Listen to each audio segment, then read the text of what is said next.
इमाम मोहम्मद दे सारे लेते आप पूछो ना माशाअल्लाह।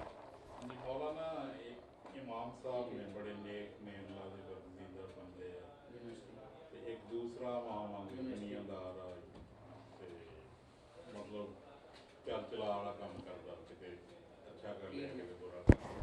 जिद्दां अजकल दुनिया च ये जेड़े फॉलोअर आ उन्हां दी नमाज नूं किद्दां इफेक्ट करदे आ नहीं करदे इस किद्दां दा इमाम होना चाहिदा नहीं होना चाहिदा ते डॉक्टर साहब जे तो होवे ना नहीं ये कर लेना चाहिए जे तो असीं आप इमाम चुनना ना साढ़े बस है कि असीं किसी अच्छे इमाम के पिछे पढ़ लीए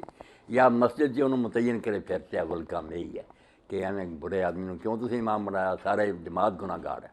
तो जे साढ़े वसों बाहर है उस मस्जिद वालों का अपना इंतजाम है या हुकूमत ना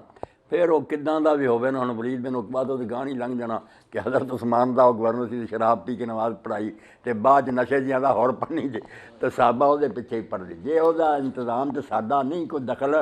फिर वो पिछे असीं पढ़नी जे साडी कोई सुनदा है तो असीं मशवरा दे सकते हैं यार को मुतकी नेक आदमी इमाम बनाओ क्यों तुसीं इहो जिहे फजूल आदमी ने इमाम बनाया। चारा एक करना चाहिए कि आदमी जरा ना वफद का सरबला ही हूँ इतने 10 डॉक्टर लड़ के जाने ऐसा गंदा बना देन वो अफसर कहे तुम यार चलदा को बंदा ना लभा अल्लाह की बारगाह पेश करना है पूरी कौम का सरबराह है वो तो बेहतर आदमी होना चाहिए। ये जी साढ़े पास जे नहीं किसी मस्जिद है सर ना मनु ये ਹੁੰਦਾ ਸੀ ਤਾਂ ਮਾਲੂਮ ਕੁਰਾਨ ਮੈਂ ਪੜ੍ਹਿਆ ਨਾ ਮੌਦੂਦੀ ਸਾਹਿਬ ਕੋਈ ਸਵਾਲ ਕਿਸੇ ਪੁੱਛਿਆ ਜਿਹੜਾ ਇਹੋ ਸਵਾਲ ਪੁੱਛਿਆ ਮੌਲਾਨਾ ਨੇ ਕਿਹਾ ਕਿ ਯੂਨੀਵਰਸਿਟੀ ਹੈ ਉਹਦੇ ਵਿੱਚ ਪ੍ਰੋਫੈਸਰ ਵੀ ਹੈ ਕਲਰਕ ਵੀ ਹੈ ਵਾਈਸ ਚਾਂਸਲਰ ਜਿਹੜਾ ਨਾ ਉਹ ਮਤਲਬ ਵੀ ਤੁਹਾਡਾ ਹੈੱਡ ਹੈ ਜਿਹੜੀ ਤਨਖਾਹ BC ਤੇ ਅਕਾਊਂਟ 'ਚ ਨਹੀਂ ਜਾਂਦੀ ਅੱਲਾ ਨੇ ਤੁਹਾਡੇ ਅਕਾਊਂਟ ਖੋਲ੍ਹੇ ਨੇ ਕਲਰਕ ਦੀ ਜਿਹੜੀ ਤਨਖਾਹ ਕਲਰਕ ਦੇ ਅਕਾਊਂਟ 'ਚ ਜਾਏਗੀ ਜਿਹੜੀ ਮਤਲਬ ਚੇਅਰਮੈਨ ਦੀ ਇਸੇ ਤਰ੍ਹਾਂ ਨਮਾਜ਼ ਜਿਹੜੀ ਤੁਹਾਡੇ ਆਪਣੇ ਅਕਾਊਂਟ 'ਚ ਜਾਂਦੀ ਹੈ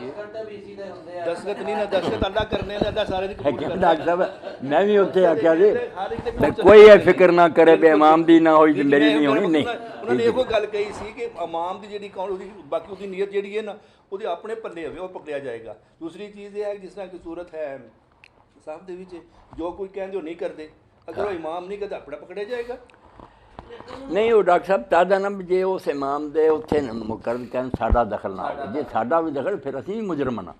नमाज हो जानी वखरी गल मगर कसूर बड़ा ना तुसीं क्यों एक अच्छा बेहतर आदमी क्यों नहीं इमाम मुकर्रर की रसूलुल्लाह दी नियाबत है हजूर दी जगह ते खड़े होना कोई बंदा चजदा लभो।